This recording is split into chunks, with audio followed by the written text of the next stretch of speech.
Muy buenos días, amados hermanos. Abran sus Biblias, por favor, en el libro de Eclesiastés. Continuamos en esta mañana nuestro estudio expositivo del libro de Eclesiastés bajo el eslogan: el mundo es vanidad y Cristo es la verdad. Estamos siendo enterados a través del sabio rey Salomón que muchas de las cosas que para nosotros son normales o son aceptables realmente no lo son para Dios.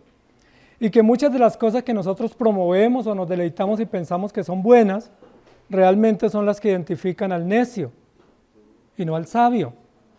De ahí la importancia de leer con sabiduría y de sentarnos a los pies del Señor para aprender de su palabra, para poder aprender y entender qué identifica al sabio y poder apartarnos de nuestra necedad. En el libro de Eclesiastés nos hemos dado cuenta que todos nosotros tenemos mucho de necio.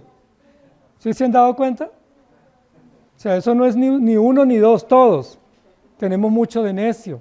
Es decir, muchas de las cosas que hacemos y las vemos normales, Dios las califica como necedad, o como torpeza, o como ignorancia. Es decir, muchos de nosotros somos así. ¿Por qué estamos estudiando Eclesiastés? Para salir de la necedad y entrar en el terreno de la sabiduría. Y para entrar en el terreno de la sabiduría tenemos que aceptar lo que Dios dice y ponerlo en práctica, no cuestionarlo. Simplemente decir, Dios lo dice, así es, lo voy a poner en práctica, cosa que no es fácil. En esta mañana vamos a estudiar capítulo 7, versículos 15 al 17.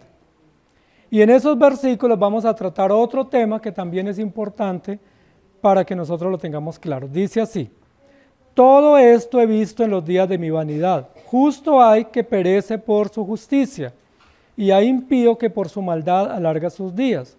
No seas demasiado justo, ni seas sabio con exceso. ¿Por qué habrás de destruirte? No hagas mucho mal, ni seas insensato. ¿Por qué habrás de morir antes de tu tiempo? El texto de Eclesiastés de esta mañana aparentemente es un poco contradictorio, porque pareciera que el escritor nos está diciendo que no busquemos mucho la justicia, ¿sí? Como que no tengamos tanto interés por la justicia ni por hacer el bien, porque nos va a ir mal. Es lo que aparentemente nos quiere decir el texto, pero no es realmente lo que dice. Pero si uno lo lee rápidamente, dice, no seas demasiado justo, es decir, como date unos espacios para no ser tan justo, o no ser tan bueno, o no ser tan moralmente aceptable delante de Dios. Pero no es eso lo que dice el texto. Básicamente lo que el texto nos quiere decir en esta mañana es que los seres humanos, incluidos los creyentes, tenemos la tendencia a estar siempre en extremos. Es decir, somos como esos relojes de péndulo, si los conocen, ¿cierto? Que o están en un lado o están en otro lado, pero tendemos siempre a ser extremistas. Por ejemplo, si uno está hablando con alguien y uno le dice a esa persona con la que uno está hablando, pero es que usted habla mucho, no hable tanto, ¿qué hace esa persona inmediatamente? Se queda en silencio. Entonces uno le dice, pues yo no le dije que no hablaras. Yo te dije que no hablaras tanto. Pero ya uno llegó al extremo, entonces no, yo ya no puedo hablar porque ya me regañaron. ¿Les ha pasado? ¿Algunos de ustedes es así? Muchos, ¿cierto? Muchos somos así, que uno le dice, pero es que usted exageró, porque yo no le dije que no hablara, sino que no hablara tanto. Ya no fuimos al extremo, ¿sí? Y así sucesivamente. O a nuestros hijos, si les hacemos una corrección, nuestros hijos tienden a irse al extremo rápidamente de pensar que todo está prohibido, ¿sí? Como que todo lo que ellos hacen es malo. Entonces incluso dicen, pero es que todo lo que yo hago a usted no le gusta. No, yo no dije eso, lo que te dije es que esto que hiciste ahora no me gusta y no quiero que lo vuelvas a hacer, pero no estoy diciéndote que todo lo que tú haces es mal. Ese ejemplo que estoy dando es para enseñarles que nosotros siempre tendemos a ser extremistas.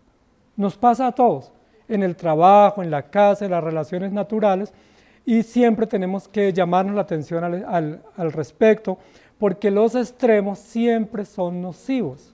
Cualquier tipo de extremo, en cualquier área de la vida, los extremos son nocivos. Les voy a poner un ejemplo a título religioso o cristiano que yo conocí cuando era niño. Posiblemente la mayoría de ustedes no lo conocieron, pero los que tienen trayectoria cristiana histórica saben lo que yo les voy a decir. Hubo un gran predicador muy famoso en la época de los 80 y los 70 y los 80 que se llamó Gigi Ávila. ¿Algunos lo escucharon? Gigi Ávila, un predicador extraordinario, famoso, reunía multitudes, llenaba muchos estadios y coliseos, viajaba por todo el mundo latino predicando, era famosísimo. Pero mientras él era famoso predicando en los 70 y en los 80, comenzó a surgir la televisión y comenzaron los hogares a tener televisión en casa. Es decir, muchas familias ya comenzaron a tener su televisión a blanco y negro, unos televisores antiguos, algunos los conocieron, en blanco y negro en las casas. ¿Saben qué decía ese gran predicador que era muy famoso? Que la televisión era la caja del diablo, que la televisión era el cajón del diablo. Y algunos de los que iban a las cruzadas con él en los estadios o los coliseos llevaban sus televisores y los rompían o los quemaban delante de él en la plaza pública, dando testimonio de que ellos renunciaban a la caja del diablo porque era malísima la televisión y solo había que leer la Biblia. Ese ejemplo que yo les estoy dando es un extremo. Por supuesto que si yo me esclavizo de la televisión, eso es malo. Y si veo programas inadecuados también es malo. Pero la televisión como tal, como recurso en nuestra casa para informarnos o para ver un deporte o para ver un documental no es malo en sí. Ese gran predicador condenó terriblemente la televisión y los que lo seguían pues condenaban a los que veían televisión porque le decían, ¿ya está viendo la caja del diablo?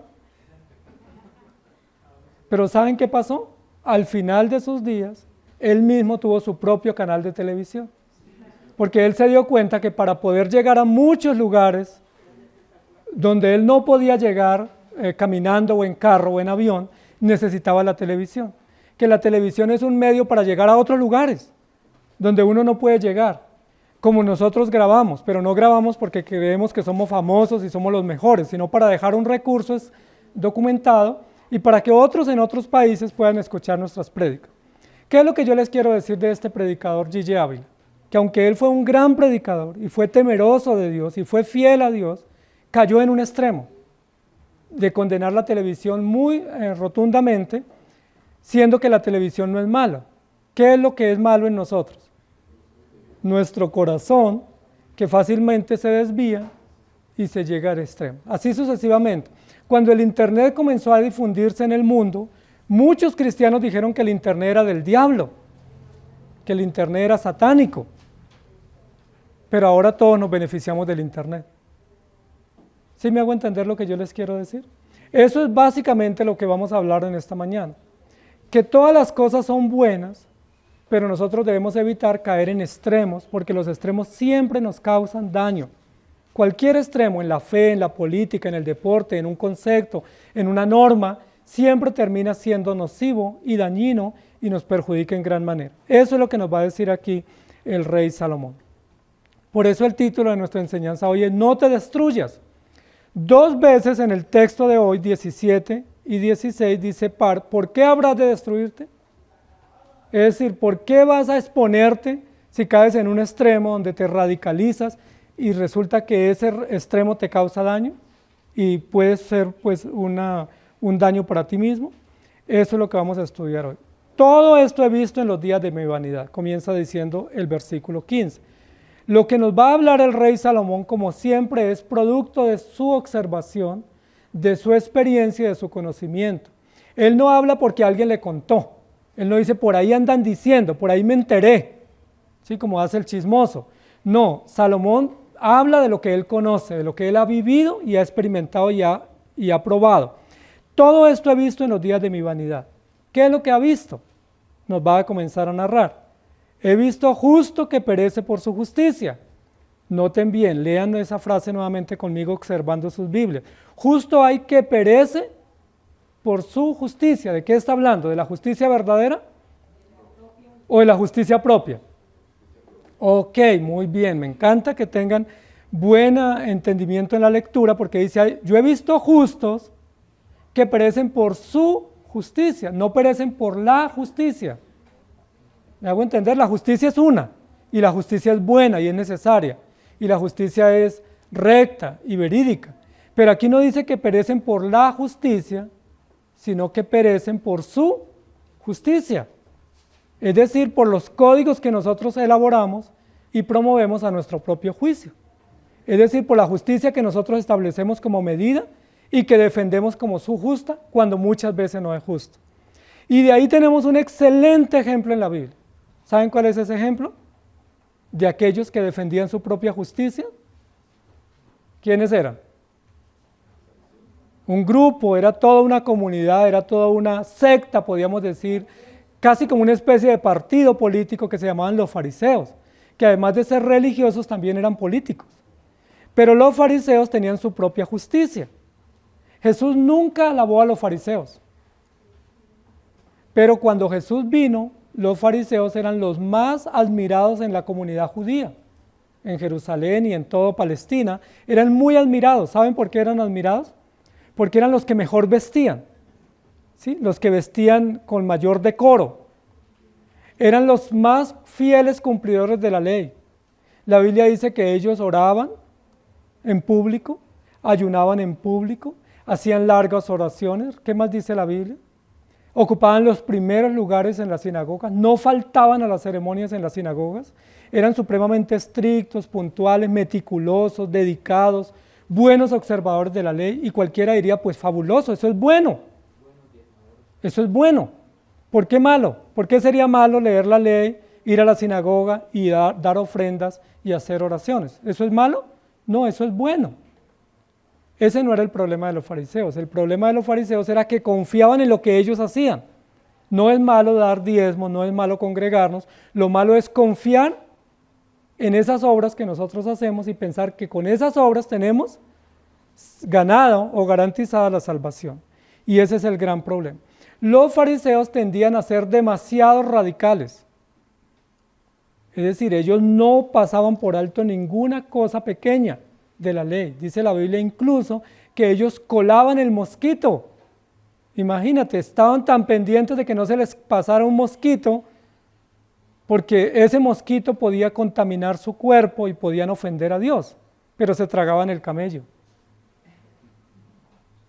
Miren la torpeza, porque siendo tan radicales, tan estrictos y meticulosos, terminaban siendo laxos en otras áreas. Jesús los felicita porque eran cumplidores, pero les dice, ¿dónde está la misericordia? ¿Dónde está la compasión? ¿Dónde está el amor? ¿Dónde está la verdad? ¿Dónde está la justicia verdadera? Es decir, ellos eran de estos que menciona aquí el rey Salomón, que aparentaban ser justos, pero tenían su propia justicia. ¿Recuerdan que una vez los discípulos de Jesús les tocó recoger espigas un día de reposo para comer porque tenían hambre? ¿Y se acuerda que ese fue un escándalo público? ¿Quiénes armaron el escándalo público? Los fariseos. ¡No puede ser! ¿Recogiendo unas pocas espigas para el desayuno? ¡Terrible! ¡Qué pecado mortal! No puede ser que los discípulos de Jesús y Jesús les acolite que recojan espigas para desayunar, siendo que el sábado no se recogen espigas. Ahora, la ley de Dios prohíbe trabajar el día de reposo, pero no prohíbe comer el día de reposo. Prohíbe ser esclavos del trabajo, pero no prohíbe descansar y no prohíbe que nosotros podamos hacer obras de misericordia. Jesús tuvo que reprenderlos y les dijo, hipócritas, si tu buey se cae en un hoyo el día de reposo, ¿ustedes qué hacen? Como es día de reposo, lo dejan allí sufriendo y lo sacan el lunes. ¿O qué haría un buen amo que tiene un animal y se lastima el día de reposo? ¿Qué hace? ¿Qué hacen ustedes que tienen hijos y su hijo necesita llevarlo a la emergencia médica? ¿Qué hacen? ¿Lo dejan ahí y dicen, no, es el día del Señor, me voy para la iglesia? ¿Y el lunes van al médico con él? O mejor dicen, como mi hijo se accidentó, mi hijo tiene una grave situación de emergencia, lo voy a llevar porque ese es un acto de misericordia. ¿Qué está por encima? ¿La justicia nuestra o la compasión? Jesús reprendió fuertemente a los fariseos porque los fariseos realmente no eran cristianos, eran religiosos, eran moralistas, eran aparentadores. Jesús les dice, ustedes por fuera son impecables, parecen una tumba, son hermosos. Todas las tumbas, ¿cierto? Las lápidas son bonitas, pero ¿qué hay por dentro? Dice la Biblia, ustedes por dentro son sepulcros, por fuera son sepulcros blanqueados, pero por dentro hay pudrición. Tienen apariencia de piedad, pero no tienen nada. Son fariseos radicales, moralistas, estrictos y exigentes. Y eso no está bien, amados hermanos. Esto es lo primero que censura el rey Salomón en ese texto. No está bien que nosotros nos portemos como fariseos. No debe haber en la iglesia ningún fariseo. ¿Qué hace el fariseo? Aparentemente se porta bien, pero tiene un radar, ¿cierto? Tiene una cámara, todo el tiempo está observando a los demás. Y juzga al que llega tarde, juzga al que hace esto, juzga al que se viste de otra manera, juzga al que lo ve comiendo de otra manera. ¿Por qué? Porque él cree que él es mejor y que el otro que hace esa práctica, pues es más pecador o es pecador y no como él. ¿Recuerdan cuando a Jesús le trajeron una mujer sorprendida en adulterio? ¿Quiénes eran los que lideraban el tumulto trayendo a Jesús a esa mujer para acusarlo? Fariseos, ¿se acuerdan? Y dice la Biblia que todos venían con piedras y solo esperaban que Jesús diera la orden, porque la ley de Moisés dice: cualquiera que fuere sorprendido en adulterio debe ser apedreado. Y trajeron a Jesús a esta mujer y solo esperaban que Jesús dijera: apedréenla, y ellos inmediatamente lanzaban la primera piedra. Jesús no dijo que lo que ella estaba haciendo estaba bien. Jesús no la justificó, pero Jesús dijo: mujer, no peques más, ni yo te condeno, vete y no peques más. Jesús censuró lo que ella estaba haciendo, condenó lo que estaba haciendo, pero la trató con misericordia y con amor. ¿Ustedes se imaginan qué hubiera sucedido si Jesús hubiera dicho: lancen la primera piedra? La hubieran matado y después hubieran acusado a Jesús, ¿cierto? De que Jesús no era compasivo, que Jesús no era justo, que Jesús no defendía al necesitado. Le hubieran hecho una gran acusación. Jesús actuó con gran sabiduría. Jesús dijo: lo que está haciendo está mal, pero no te voy a condenar. Vete y no peques más. ¿Cómo les parece el obrar de Jesús? Muy justo, muy sabio, pero no fue radical, no fue fariseo. Jesús hubiera podido mandar a matar a esta mujer y se hubiera podido amparar en la ley, hubiera podido decir: la ley dice. Pero si hubiera hecho Jesús eso, hubiera actuado sin compasión y sin misericordia. Y recuerden que la ley sin misericordia nos lleva al fariseísmo. Si yo soy simplemente legalista, que aplico la norma, pero no la aplico con misericordia, termino siendo un gran fariseo. Y los fariseos son hipócritas y no van al cielo, porque son religiosos, simplemente aparentan lo que no hay en su corazón y andan condenando a todo el tiempo sin la justicia verdadera, que es la justicia que viene de Dios. Vamos a leer unos textos de apoyo para que ustedes y yo comprobemos lo que estamos diciendo. Mateo 23, 1 al 6.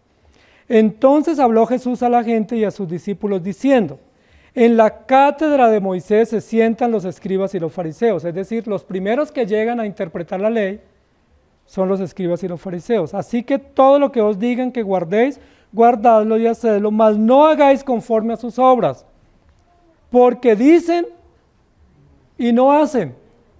Mire, esa es una primera síntesis para identificar un fariseo.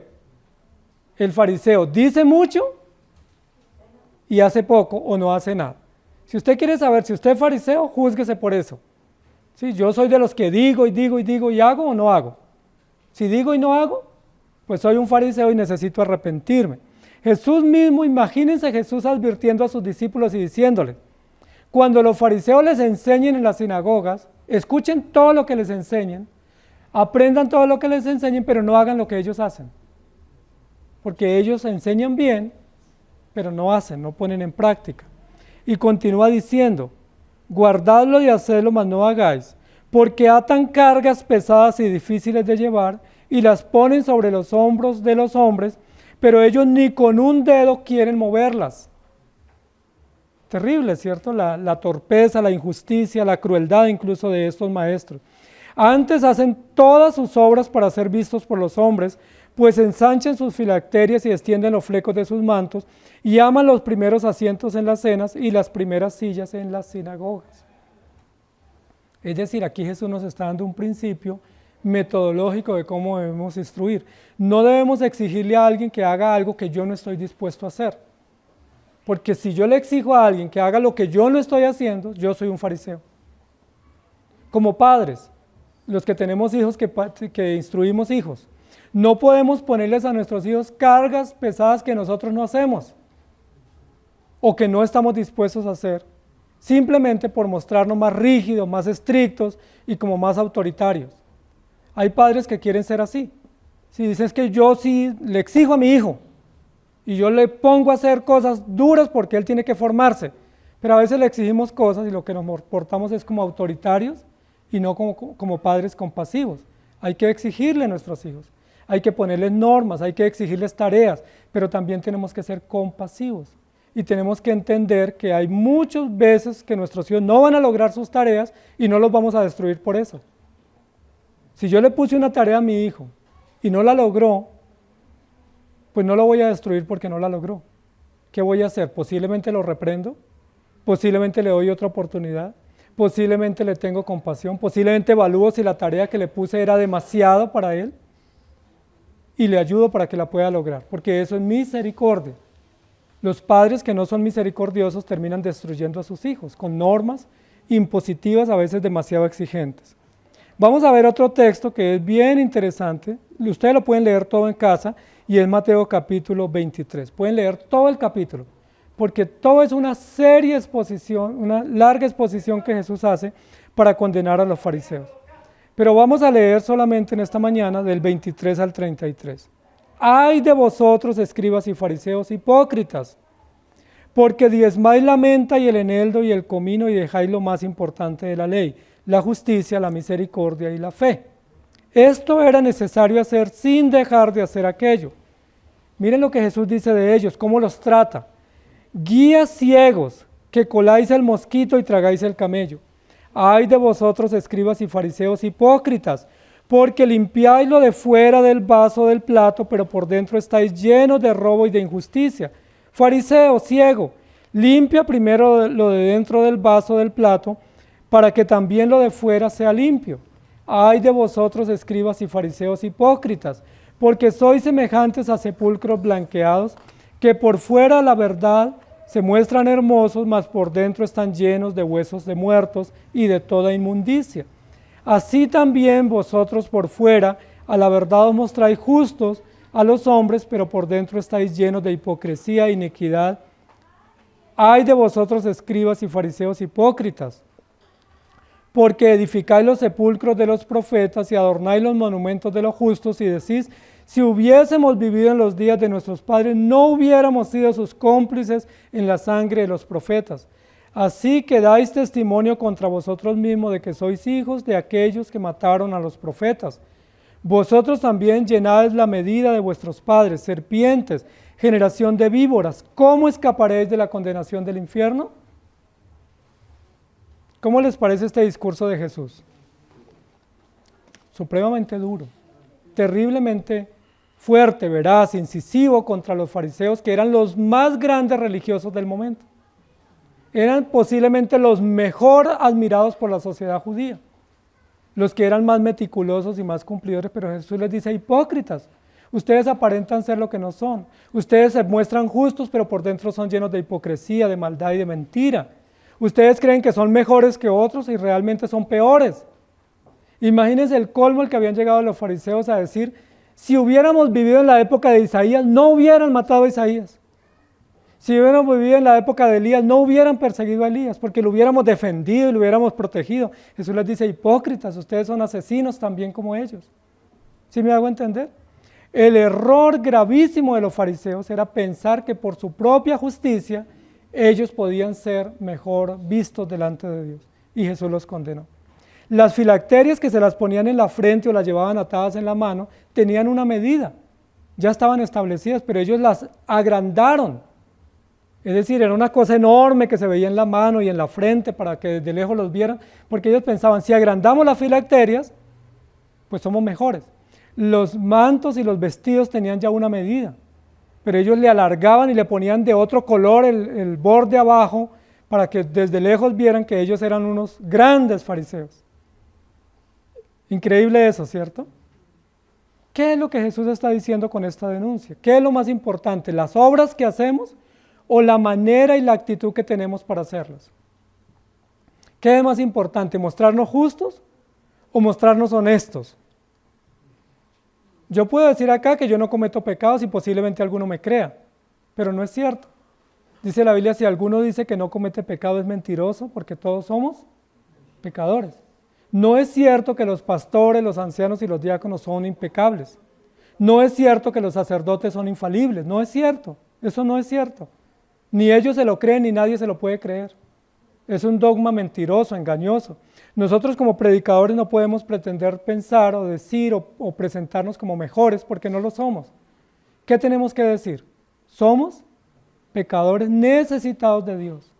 Y todos somos pecadores. Nosotros como padres no podemos presentarnos delante de nuestros hijos como mejores que nuestros hijos y darles la impresión que nosotros sí logramos una medida que ellos no logran.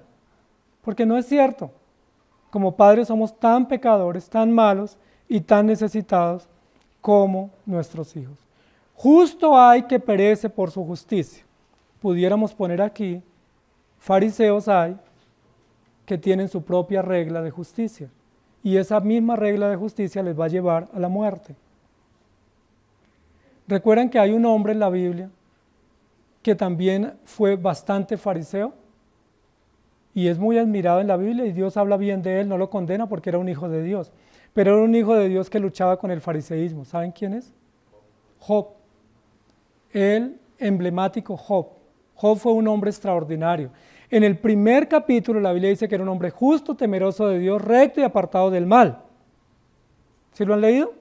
Pero léanse por favor como tarea capítulo 29, 30 y 31. Y van a encontrar más de 100 alusiones que hace Job a sí mismo. Es decir, ¿en qué confiaba Job? En sí mismo. Dice, yo me baño en leche para estar puro, yo me lavo las manos todos los días, yo me purifico todos los días, yo me santifico todos los días. Y todas las menciones que él hace es yo. Es decir, ¿en qué confiaba Job?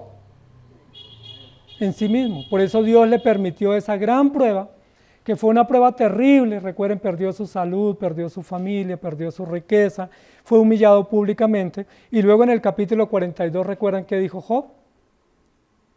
De oídas te había oído. Yo sí había hablado de ti y te escuchaba y yo iba todos los domingos a la iglesia y sí entendía, pero yo no sabía de ti realmente. Yo todavía no había entendido lo que era la justicia de Dios y la justicia por la fe. No lo había entendido, pero en el capítulo 42 lo entendió, gracias a Dios. Es decir, es probable que muchos de nosotros estemos actuando como fariseos, pensando que somos mejores que los que pasan en la calle, pensando que somos mejores que el hermano que se sienta a nuestro lado, pero no hayamos entendido el Evangelio. Y el Evangelio es que todos somos pecadores y que la salvación es por gracia. No nos salvamos por venir a la iglesia, ni nos salvamos por orar, ni por leer la Biblia. Nos salvamos por gracia. De ahí que es importante lo que Dios nos está diciendo aquí, que no podemos ni debemos ser radicales como los fariseos. Es decir, pensando que por cumplir lo que hemos establecido nos vamos a salvar. Dice, hay impío que por su maldad alarga sus días, no seas demasiado justo para que mueras. Pero no está diciendo que no seamos justos según la Biblia, sino según nuestra propia justicia. Es decir, no te creas el cuento de que las reglas tuyas te sirven, porque no te van a servir. Hay padres que terminan siendo tan fariseos con sus hijos que les prohíben todo. Están los dos extremos, ¿no es cierto? Los que les permiten todo y los que les prohíben todo. Es tan malo ser libertino, pero tan malo ser tan autoritativo y tan estricto como fariseo, porque eso no hace el bien en el corazón de nuestros hijos. Yo le puedo prohibir todo a mis hijos, ver televisión, internet, jugar, salir, tener amigos, todo absolutamente les puedo prohibir. ¿Ustedes creen que ellos van a ser santos y justos? ¿Qué van a hacer apenas ellos puedan irse de la casa? O a espaldas mías. Hacer todo lo que yo les prohíbo. Porque así es el corazón del hombre. ¿Qué es lo que tengo que hacer con mis hijos para instruirlos sabiamente? Decirles que ellos son pecadores, pero que hay esperanza en Jesucristo y que hay cosas que no se deben hacer y que hay cosas que están permitidas, pero que ellos sabiamente deben tomar las decisiones de su vida para ellos poder demostrar cuánto conocimiento tienen de Dios. Pero prohibir no es la mejor manera. Hay iglesias que todas las personas le prohíben. Incluso cuando uno invita a una persona a la iglesia, algunos le dicen, ¿y allá qué le prohíben a uno? Le prohíben el trago, le prohíben la música. ¿Qué le prohíben a uno para ir allá? ¿Sí? Porque algunos dicen, si me prohíben, no quiero ir. O hay otros que piensan, si prohíben mucho es porque es una buena iglesia, muy estricta. Posiblemente es muy estricta, muy radical, pero llena de fariseos, ¿sí? Que piensan que por prohibiciones van a crecer más o son más santos cuando realmente están poniéndose la guillotina en el cuello, porque no es por nuestras prohibiciones que somos salvos, sino por creer y vivir en Jesucristo. No seas demasiado justo ni demasiado estricto, no sea que te destruyas. Vamos a poner otro ejemplo que traigo por acá para compartir con ustedes. Este es el ejemplo de un profeta en la Biblia. Vamos a ver si ustedes lo identifican.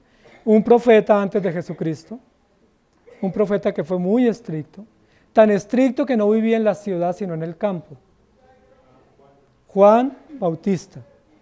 Él vivió en un momento donde había mucha inmoralidad, como los momentos que vivimos nosotros de injusticia, de perversión, y este hombre decidió vivir fuera de la ciudad para no contaminarse. Y decidió no comer lo que la gente comía. Sí, que era pescadito, había mucho pescadito en Capernaum, y comida de mar, y había mucha comida común, vegetal. Él prefirió no comer eso para no contaminarse, y él prefería comer langostas o saltamontes y miel en el campo. Y él decidió no vestirse como la gente se vestía, porque la gente en esa época usaba lino y usaba otras telas con las cuales se vestían, pero él no se vestía con esa ropa, sino que decidió vestirse con piel de camello, que era un camello conseguirle en esa época. Pero él se vestía diferente, comía diferente y vivía diferente. ¿Con qué intención? De estar un poco apartado del mundo, de la civilización y de esa manera vivir mejor. Yo le pregunto, ¿le sirvió eso a Juan el Bautista para poder vivir?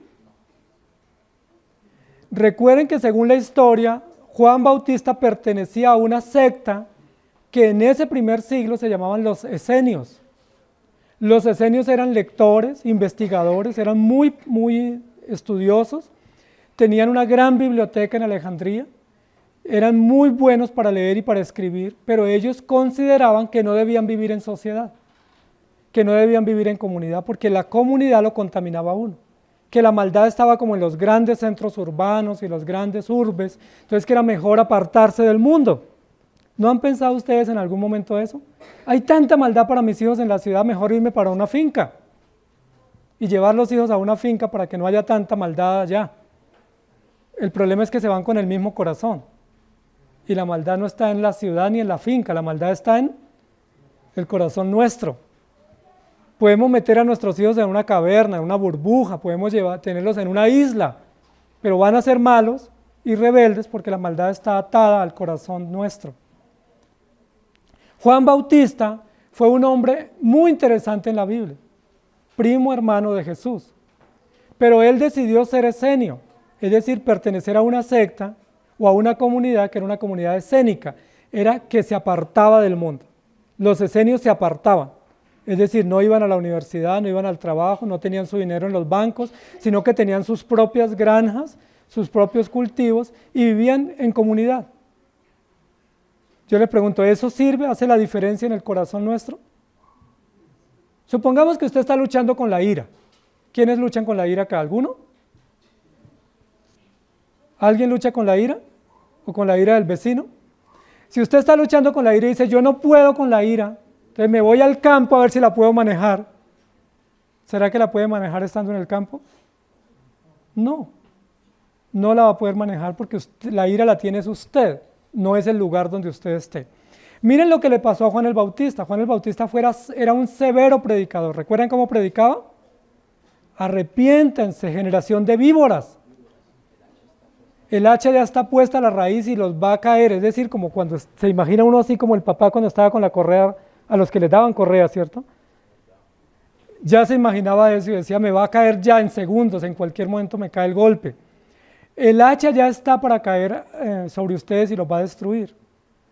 Pero miren lo que la Biblia dice, toda esa predicación, que fue el único que predicó en el Nuevo Testamento de esa manera tan severa, tan dura, realmente no le sirvió mucho a Juan, porque tuvo una actitud demasiado radical, demasiado extrema, demasiado incisiva, que eso mismo le costó su libertad. Recuerden que era tan incisivo a Juan para predicar, que le decía a Herodes, ¿cierto? A Herodes tetrarca, le decía, no te es lícito tomar la mujer de tu hermano o vivir con la mujer de tu hermano. En esa época había varios Herodes. Herodes el Grande ya había muerto y había 3 Herodes, que era Herodes Arquelao, Herodes tetrarca y Herodes Felipe. Y Herodes Arquelao le había quitado la mujer al hermano, que era Felipe. Y entonces, ¿qué le decía Juan el Bautista todos los días? Parece que no le decía solo una vez, sino muchas veces. Yo les pregunto, ¿con una sola vez que lo hubiera dicho hubiera sido necesario? ¿Por qué todos los días o constantemente que lo veía le decía, no te es lícito tener la mujer de tu hermano? Volvía y lo veía el otro día y le decía, no te es lícito tener la mujer de tu hermano. Y volvía y le decía, no te es lícito tener la mujer de tu hermano. ¿Qué hizo Herodes? Lo metió a la cárcel. ¿Por qué? Porque lo ofendió de manera desmedida. Yo les pregunto, cuando nosotros tenemos personas que son pecadoras, pueden ser de la iglesia o pueden ser familia, y sabemos que lo que están haciendo mal es mal, les decimos que está haciendo mal, ¿tenemos la obligación de todos los días repetirle lo mismo? ¿Estaría bien? ¿A usted le gustaría que todos los días le repitan lo mismo? Por ejemplo, vamos a poner un ejemplo. Yo tengo mi papá que es idólatra y tiene ídolos, es católico. Los ídolos Dios los abomina y la Biblia lo dice y eso lo sabemos. Con solo yo decirle, mire papá, que no está bien que usted tenga ídolos y le rinda culto, está bien. ¿Qué tal que todos los días yo le diga, papá, no está bien que tenga ídolos? Papá, no está bien que tenga ídolos. Papá, no está bien que tenga ídolos. ¿Qué creen que va a hacer mi papá? Me va a aborrecer, me va a odiar, me va a echar de la casa y me va a decir, no lo quiero volver a ver. ¿Por qué? Porque yo ya no le estoy instruyendo o evangelizando, sino que lo estoy ofendiendo todos los días. Y hay creyentes que terminan en esa línea de ofender todos los días. Yo tuve una señora en una iglesia que esa señora iba de casa en casa donde la invitaban a orar y apenas llegaba y veía un ídolo le decía, me baja eso ya. Y me lo pasa, y se lo pasaban y enseguida con una piedra lo rompía, lo tiraba al piso, sin pedir permiso, sin decir nada, sin respetar la creencia y la fe de la familia donde ella estaba, simplemente decía, eso es abominable, ¿no ha leído Éxodo 20? Y lo estrellaba contra el piso. Y ella creía que estaba haciendo bien, ella creía que estaba evangelizando y que ella era muy estricta y muy firme, muy clara. Yo le pregunto, ¿realmente lo era? ¿Qué tal que alguien llegue a su casa y le diga, páseme ese libro que está ahí en la mesa y se lo queme? Sin decirle nada y sin pedirle permiso. ¿Usted se pondría contento? ¿Lo volvería a invitar a su casa? ¿O qué tal que ese familiar o vecino o amigo llegue todos los días a decirle sus pecados? Todos los días. ¿A usted le gusta? Pues está bien que nos los digan una vez, ¿cierto? O de vez en cuando, o que nos digan yo estoy orando por ti. Pero no está bien que nos digan todos los días las mismas cosas porque terminamos volviéndonos odiosos a la gente, ofendosos y no haciendo bien. Recuerden que hay que predicar con vehemencia, con fervor, con denuedo, pero con sabiduría. Y estábamos estudiando el miércoles con el diácono Sergio que la sabiduría también implica guardar silencio. Muchas veces ser sabio es guardar silencio, no porque otorguemos o porque nos guste lo que el otro hace, sino porque a veces es mejor guardar silencio y no decir las cosas. Entonces miren lo que la Biblia nos dice acá, no seas demasiado justo, no sea que te destruyas. ¿Qué le pasó a Juan Bautista?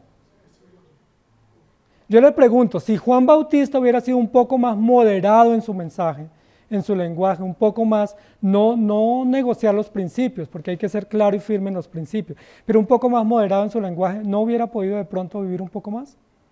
¿Recuerdan cuánto duró el ministerio de Juan Bautista? 6 meses.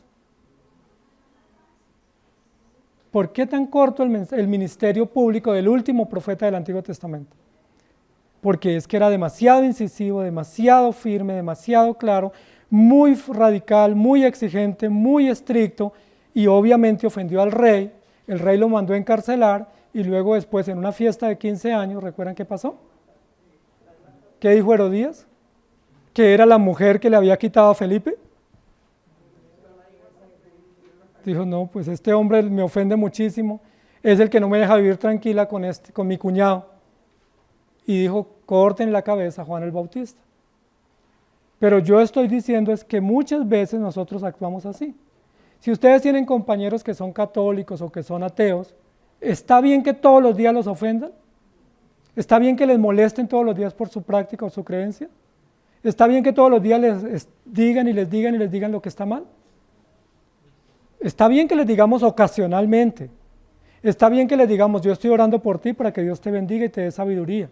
Está bien que los invitemos a la iglesia, pero si todos los días les decimos lo mismo, terminamos perdiendo y posiblemente nos destruyen o nos odian o terminamos muriendo. Por eso dice acá, no seas demasiado justo, demasiado sabio, ¿por qué habrás de destruirte? ¿Hay alguno aquí como Juan Bautista? ¿O no? Hay que ser claros en los principios, hay que ser firmes en los principios, hay que abrazar los principios con fe y con firmeza, pero no está bien que estemos ofendiendo a los demás todo el tiempo porque no creen. Incluso nuestra familia, sean nuestros padres o hermanos, no está bien todos los días llamarlos y decirle arrepiéntese o si no se va para el infierno, arrepiéntese o se va para el infierno, arrepiéntese o se va para el infierno. Pues ese familiar nos termina diciendo, por acá no vuelva, ¿sí? Porque es mucho más sabio mantener la amistad con ellos, guardar las distancias, mantener la amistad y poderles evangelizar. Es mucho mejor mantener la amistad para que en algún momento el vecino o el familiar nos diga, mire, tuve esta calamidad, ore por mí. Pero si rompemos ese vínculo porque actuamos de manera necia, pues terminamos teniendo consecuencias. Miremos unos textos bíblicos. Deuteronomios 32, 35. Mía es la venganza y la retribución, y a su tiempo su pie resbalará, porque el día de su aflicción está cercano, y lo que les está preparado se apresura. O sea, ¿para qué nosotros condenamos al que merece condenación, siendo que la justicia es de Dios y la condenación es de Dios? Yo puedo decirle a mi vecino todos los días se va a ir al infierno, pero yo no sé si él se va a ir al infierno. No sé si Dios obra en su corazón y se arrepienta. Lo que sí puedo predicarle el evangelio todo el tiempo. Romanos 12, 19. No os venguéis vosotros mismos, amados míos, sino dejad lugar a la ira de Dios, porque escrito está, mía es la venganza, yo pagaré, dice el Señor. Mía es la venganza, yo pagaré. Es decir, cuando somos tan incisivos terminamos vengándonos nosotros, o deseando incluso venganza para la persona cuando realmente no es eso el evangelio. El evangelio es justicia, pero también es compasión. El evangelio es firmeza, pero también es amor y bondad, ¿sí? ¿Qué tal que ustedes vengan todos los domingos acá y yo siempre les saque sus pecados a lucir acá al frente? Pues uno termina cansándose porque uno dice, mire, allá todo el tiempo me exponen y me avergüenzan y me humillan y se creen mejores que yo. ¿O no les pasaría? ¿Qué tal que haya alguien que acá esté, que le guste los traguitos y yo todos los días le diga, usted está tomándose sus tragos, no tome más trago? ¿Habrá alguno? ¿Será que se ofende esa persona? Yo creo que sí, porque dice, pues es que yo estoy tomando con mi plata, no con la suya. ¿Sí? Soy yo el que me hago daño, no es usted, no me moleste. Pero ¿qué sí puedo hacer? Predicarle a esas personas el evangelio, tenerles compasión y solidaridad, y confiar que Dios obra en sus corazones. Y que aún en medio de las luchas que ellos tienen o los pecados, pues Dios obre para transformar sus vidas. Hebreos capítulo 10, 30 dice, pues conocemos al que dijo, mía es la venganza, yo daré el pago, dice el Señor, y la otra vez el Señor juzgará a su pueblo. Mía es la venganza, yo pagaré. Es decir, no está bien que nosotros estemos condenando a las personas, no es permitido eso. No es permitido que nosotros le estemos diciendo, le va a ir mal, va a fracasar, le va a ir mal en ese negocio, va a fracasar por esto o aquello, porque es que la venganza no es nuestra, la venganza es de Dios. Incluso muchas veces las personas prosperan en lugar de que les vaya mal. Y en Romanos 6:23 dice, porque la paga del pecado es muerte, mas la dádiva de Dios es vida eterna en Cristo Jesús, Señor nuestro. En Job capítulo 21, 29 y 30 dice, ¿No habéis preguntado a los que pasan por los caminos y no habéis conocido su respuesta? ¿Que el malo es preservado en el día de la destrucción, guardado hasta el día de la ira? Entonces, textos que nos ayudan a nosotros a entender. Y miremos lo que dice acá el texto que yo estaba mencionando, Marcos 6, 14 al 29. Oyó el rey Herodes la fama de Jesús porque su nombre se había hecho notorio y dijo: Juan el Bautista ha resucitado de los muertos y por eso actúan en él estos poderes. Otros decían es Elías y otros decían es un profeta o alguno de los profetas. Al oír esto Herodes dijo: este es Juan al que yo decapité, que ha resucitado de los muertos. Porque el mismo Herodes había enviado y prendido a Juan y le había encadenado en la cárcel por causa de Herodías, mujer de Felipe su hermano, pues la había tomado por mujer, porque Juan decía a Herodes: no te es lícito tener la mujer de tu hermano. Pero Herodías le acechaba y deseaba matarle y no podía, porque Herodes temía a Juan sabiendo que era varón justo y santo y le guardaba a salvo, y oyéndole se quedaba muy perplejo, pero le escuchaba de buena gana. Pero venido un día oportuno en que Herodes en la fiesta de su cumpleaños daba una cena a sus príncipes y tribunos y a los principales de Galilea, entrando la hija de Herodías danzó y agradó a Herodes a los que estaban en la mesa, y le dijo a la muchacha: pídeme lo que quieras y yo te lo daré. Y le juró: todo lo que me pidas te daré hasta la mitad de mi reino. Saliendo ella dijo a su madre: ¿qué pediré? Y ella le dijo: la cabeza de Juan el Bautista. Entonces ella entró prontamente al rey y pidió diciendo: quiero que ahora mismo me des en un plato de la cabeza de Juan el Bautista. Y el rey se entristeció mucho, pero a causa del juramento y de los que estaban con él a la mesa no quiso desecharla. Y enseguida el rey, enviando a uno de la guardia, mandó que fuese traída la cabeza de Juan. El guarda fue, le decapitó en la cárcel y trajo su cabeza en un plato y la dio a la muchacha, y la muchacha la dio a su madre. Cuando oyeron esto sus discípulos, vinieron y tomaron su cuerpo y lo pusieron en el sepulcro. No te destruyas. ¿Por qué habrás de destruirte? ¿Por qué habrás de ganarte el odio de tu vecino, siendo que tú te vuelves recalcitrante contra él? ¿Por qué ganarte la mala actitud de los padres o la familia, simplemente por nosotros estar todo el tiempo enrostrándole sus pecados? ¿Está bien? O incluso con nuestros hijos. No está bien que nosotros todo el tiempo le estemos diciendo a nuestros hijos cuáles son sus faltas. Hay que decirles cuáles son sus faltas, hay que orientarles cómo mejorar, hay que mostrarles el camino, pero no está bien que todos los días estemos diciéndoles que tú eres, es que tú eres, es que tú eres, es que tú eres. Porque ¿qué hacemos con nuestros hijos? ¿Se acuerdan lo que dice Efesios? Vosotros padres no exasperéis a vuestros hijos, es decir, no les causen angustia de manera desmedida. Y vamos a ver el tercer ejemplo para esta mañana. Y el tercer ejemplo es uno de los apóstoles. Un apóstol de los más prominentes que Jesús tuvo y uno de los más grandes predicadores del primer siglo. ¿De quién estamos hablando? De Pedro. Pedro fue uno de los discípulos más fervorosos que Jesús tuvo. Recuerden, entusiasta, decidido, arrojado, impertinente. Era un hombre muy valeroso.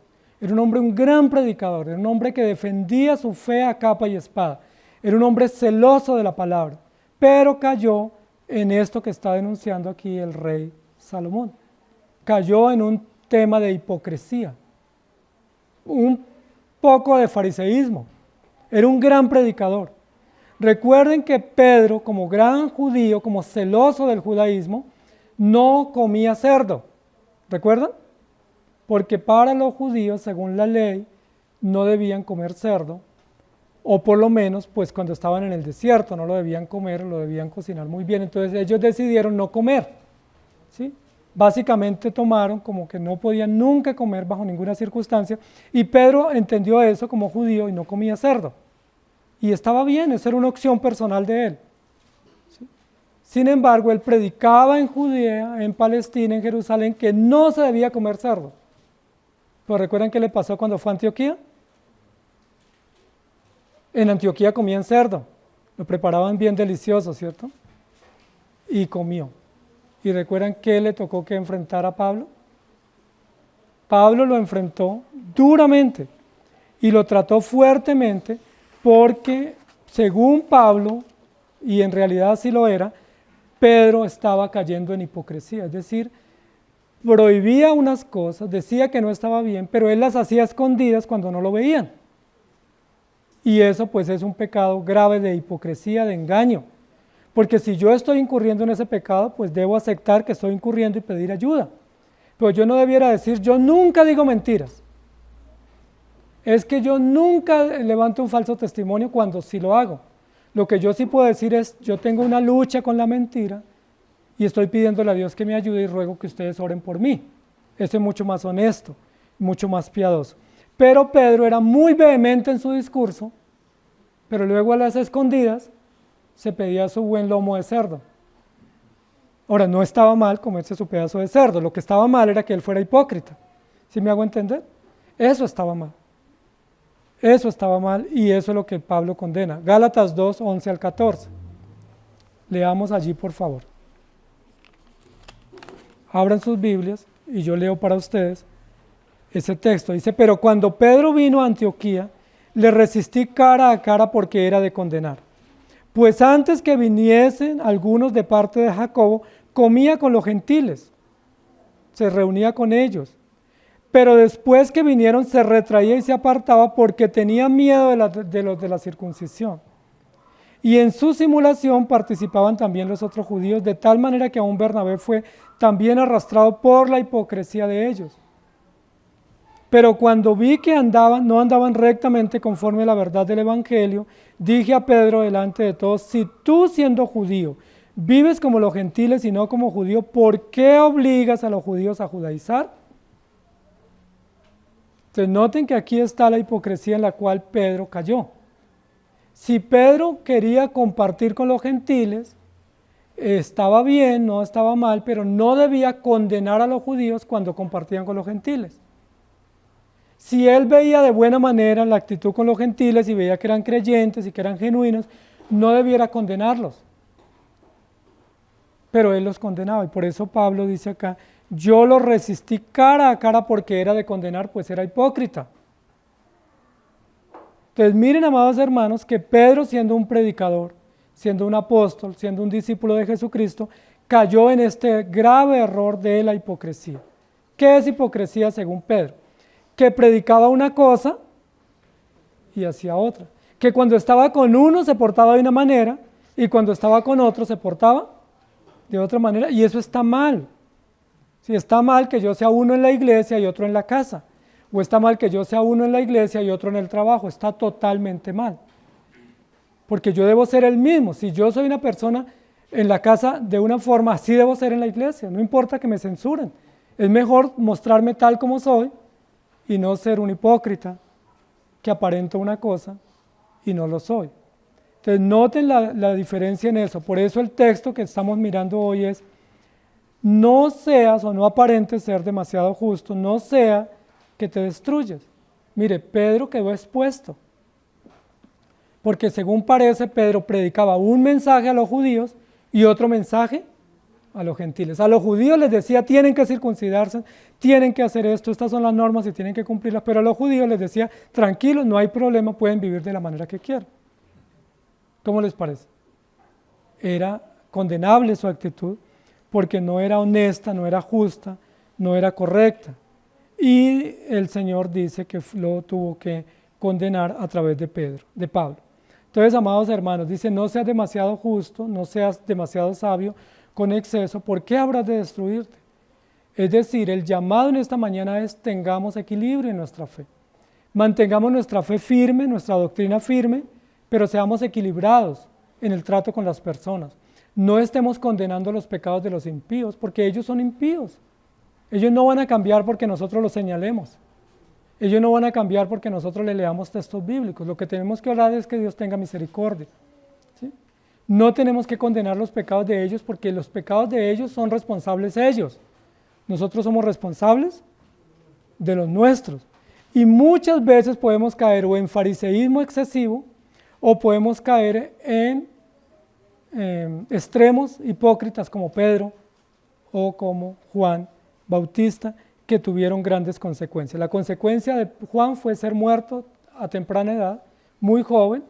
Recuerden que él comenzó su ministerio a los 30 años es decir, fue muerto muy joven, y la consecuencia para Pedro fue que fue expuesto públicamente. Pablo lo expuso en público y no solamente contento con eso, lo dejó por escrito. Es decir, no solamente lo llamó en privado y le dijo, Pedro, no es así, sino que lo dejó por escrito para que nosotros sepamos que esa no es la manera de actuar. Recuerden que Pablo en Colosenses escribió, no pongan en práctica o no sigan a aquellos que los esclavizan a ustedes diciéndoles no toques, no vayas, no gustes, no comas. Porque eso tiene reputación pasajera, pero no tiene ningún valor contra los apetitos de la carne. Yo puedo dejar de comer cerdo, yo puedo dejar de tomar café, yo puedo dejar muchas cosas. La pregunta es, ¿eso me hace más santo? Hay personas que no toman ni siquiera un vino. Yo he conocido personas que dicen, pastor, ¿la cena de qué es? ¿Qué sirven en esa copa? Entonces nosotros decimos, pues, Brino sirve una gotica de vino. Un poquito. Ay, no, entonces yo no tomo. Porque si no es jugo de uva, yo no tomo. ¿Sí me hago entender? Dando a entender como que esa pequeña sorbo de vino o de champaña les contamina o les hace daño, cuando realmente lo que nos hace daño es la hipocresía. Y lo que nos hace daño es ser dobles, ser falsos, ser mentirosos, ser engañadores, dar la apariencia de que somos buenos cuando realmente somos malos y somos pecadores. ¿Me hago entender? No te destruyas de esa manera. ¿Por qué habrás de morir antes de tu tiempo? Le pudiéramos preguntar a Juan, ¿sí? ¿Por qué habrás de morir tan joven? Simplemente por pretender ser vehemente, fervoroso, firme y exigente, cuando realmente a veces lo que hacemos es más daño que bien. ¿No es mucho mejor ser más compasivos y saber sobrellevar las diferencias y las cargas de los otros? Y saber entender que vivimos en una sociedad caída y que nosotros también somos pecadores.